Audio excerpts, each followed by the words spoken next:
Is a future Labour government going to take any position in the coming referendum if you win power? Well, there's two distinctions there. One is about Jeremy Corbyn and what Jeremy said he will do personally, and that's be an honest broker. So what he wants to do is bring the country back together. Sure. And by doing that, he will negotiate a deal within 6 months and put it back to the people. So they will have the choice. What we're clear on is that people need to have the ultimate choice on what happens at the end of this process. In that referendum, would a future Labour government be recommending to the British people to vote for their deal or not?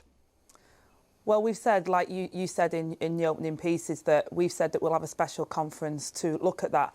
But I think the most important thing here is we've had 3 years... That is the party, not the government, of course. That's the party. But we've said that, you know, the most important thing is that the people get the final say.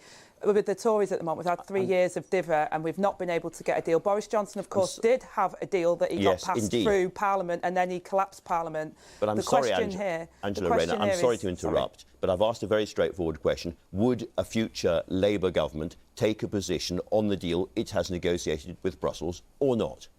Well, that's a hypothetical. What Jeremy said, it's a hypothetical, but what Jeremy said, and he's been very clear, and your people that are watching your show today, is that only the Labour Party is going to give people the choice. We're going to negotiate a deal that puts jobs, consumer and environment protections first. It will deal with the Northern Ireland border issue. Within 6 months, we'll put that back to the people and the people will decide and then we'll move on. With the Conservatives, we're going to be constantly in this Brexit withdrawal agreement. They had an agreement on it and they collapsed Parliament. They've got no chance of getting that deal through.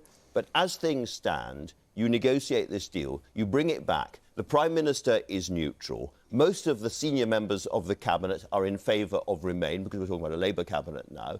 The party, what we know about the party is pro-Remain. This is going to be the most unloved, orphan offer to the British people ever.